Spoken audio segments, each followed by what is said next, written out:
dare you make fun of PewDiePie? He played Happy Wheels for you guys. He played Amnesia for you guys. And all you blogs, all you care about is him making you money and getting you clicks. Leave PewDiePie alone.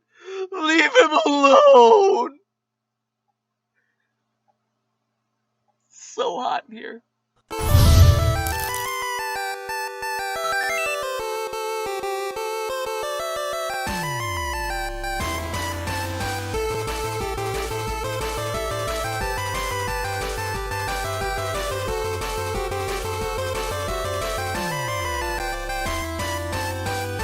Hello, Internet! Welcome to Game Theory, the show that recognizes the irony of an episode titled Leave PewDiePie Alone. But here's the thing, this episode isn't just about PewDiePie. He's probably breathing a sigh of relief for that one. I'm sorry if it seems like I harass you all the time, Felix, but really, you're just a symbolic figurehead for greater industry trends. Well, that, and you have a winning smile. No, the issue we're addressing today is the dangerous game of media bias. A few months ago, I did an episode called Gamers, You're Getting Played, which documented a trend throughout history of game developers purposely making their games controversial for marketing value. They knew that fans would rise up to defend gaming's right to exist, or argue about a game's merits, and in the process, the publishers were able to score cheap and effective marketing at our expense. We were used as puppets, pawns. But that episode only covered half the story, because there's another group here with tremendous power to affect public opinion in these situations, the media. And they're often in the middle of the action, stoking the flame wars. Now, while you may think it's just an attempt to get those sweet, sweet page views, you're right. But again, that's only half the story. The other half is kinda shocking. Take, for instance, 3 recent videos from the Jimmy Kimmel Show and YouTube channel where, inspired by the release of the YouTube gaming app, he openly insults people who enjoy watching other people play games, calling us a bunch of 12-year-olds and basement dwellers. Even God himself weighs in, calling us a race of idiots. Roll the clips.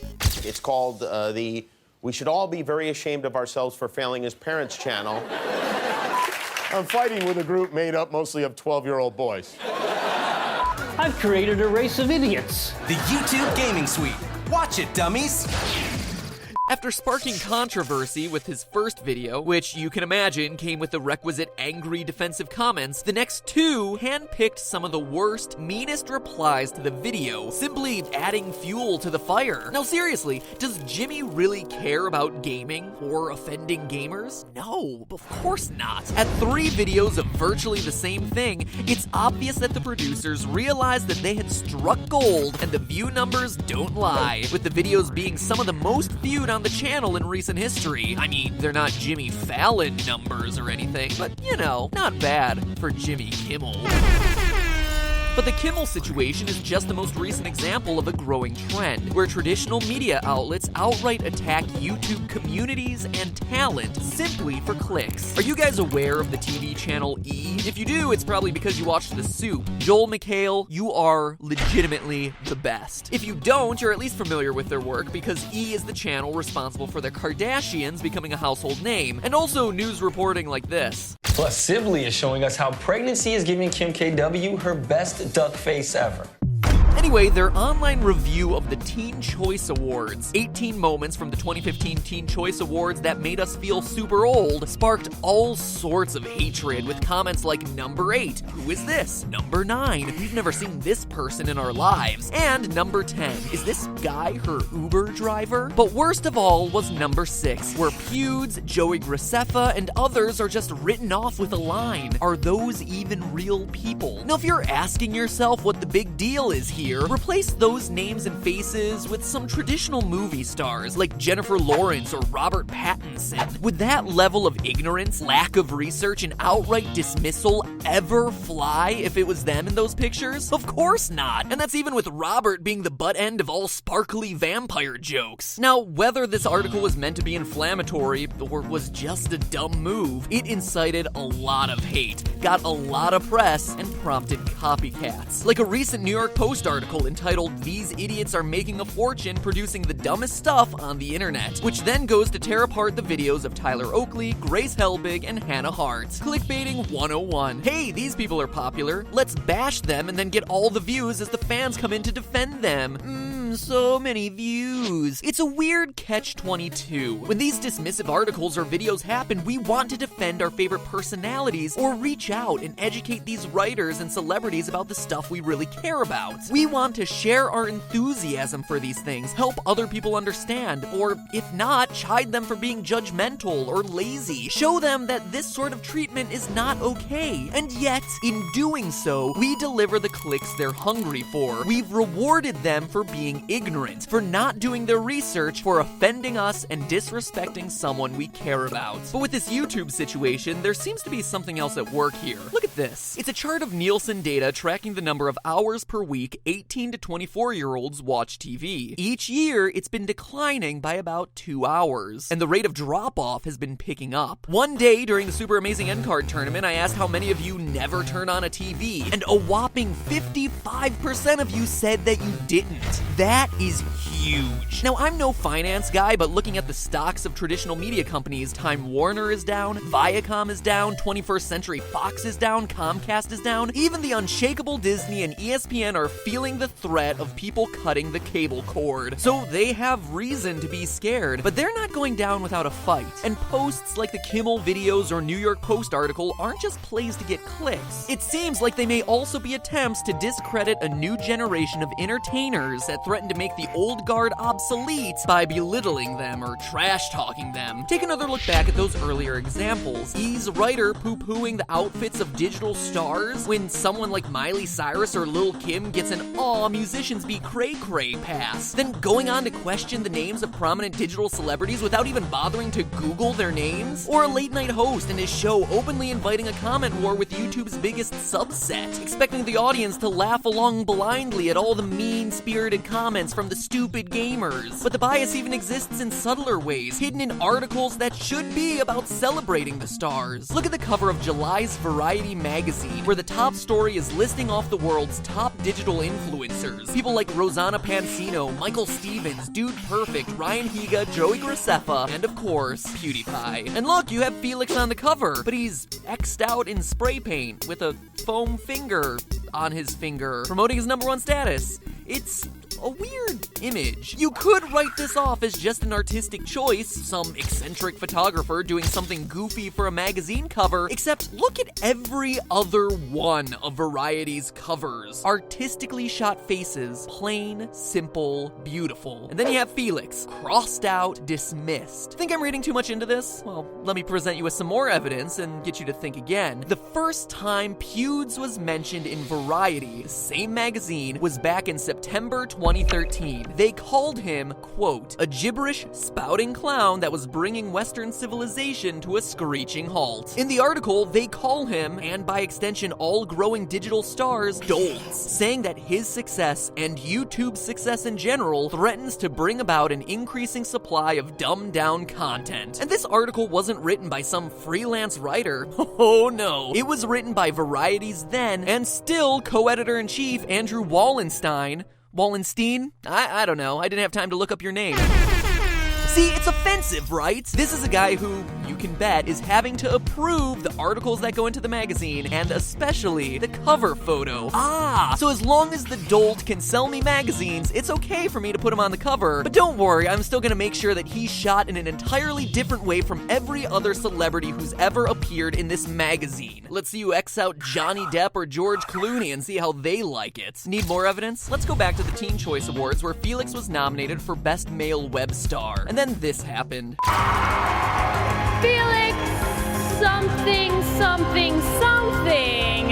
You know what? Be here if you want to hear the rest of your name.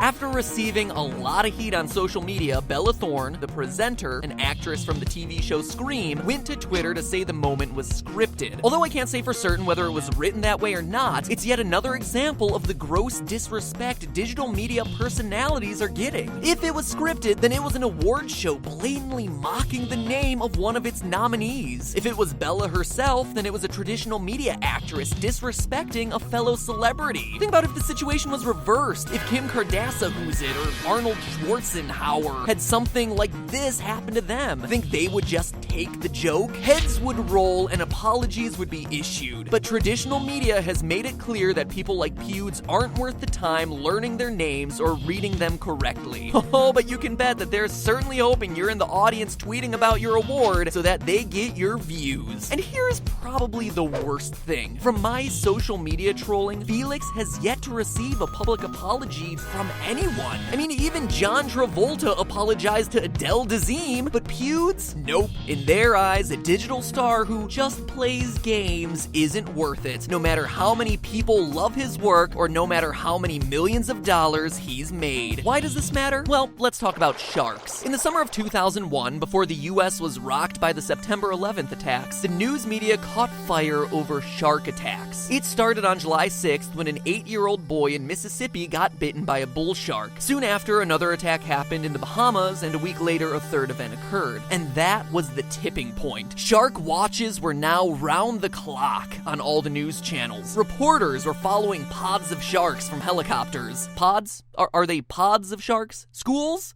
Let me look this up.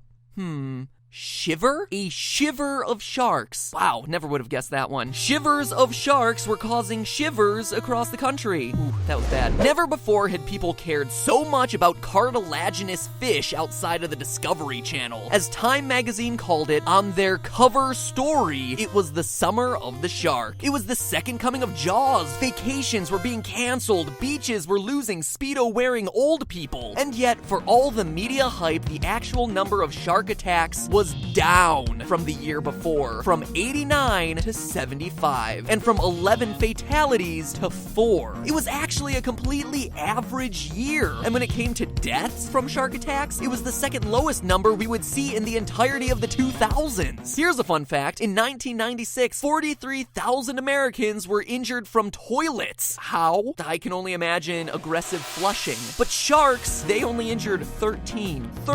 You didn't see the old porcelain throne making the cover of Time magazine, Summer of the Shark, Winter of the Commode. But everyone thought that the shark issue was an epidemic. The point here is this. What the media chooses to focus on oftentimes becomes the facts, regardless of what the actual facts are. You know, this whole YouTube situation reminds me of a man named Howard Dean. If you were alive back in 2004, you probably know Dean for one thing, the Dean Scream.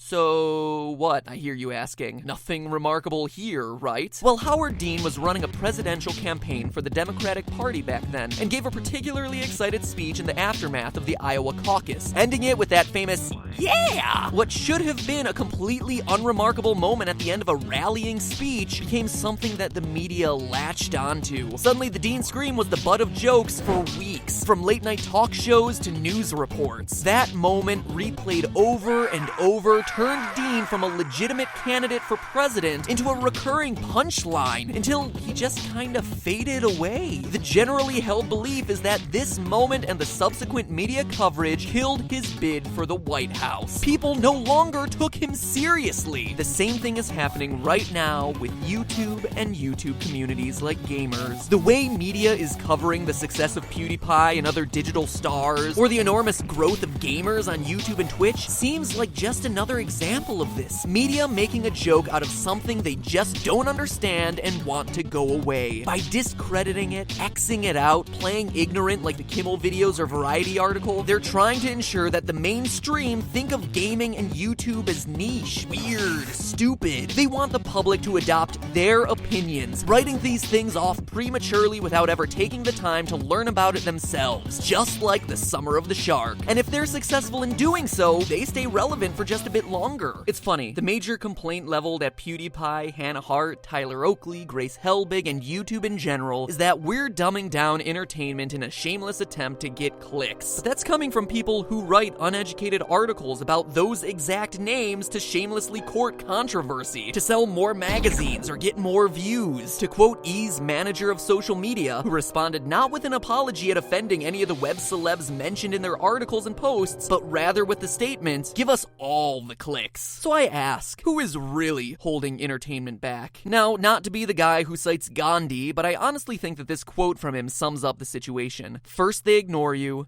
then they ridicule you, then they fight you, and then you win. It seems like we're in that second phase now, but give it time. We have to be patient, not reacting in a knee-jerk manner or calling people names, because in doing so, you give them fodder for a fourth, a fifth video, reading mean, nasty comments by the immature gamers. Don't feed the stereotype. Instead, stay patient, stay smart, and always help to educate. And before you know it, young, old, doesn't matter. Everyone will be able to appreciate the simple joy of watching Cosmo speedrun Ocarina of Time in 18 minutes and 10 seconds. But hey, that's just a theory.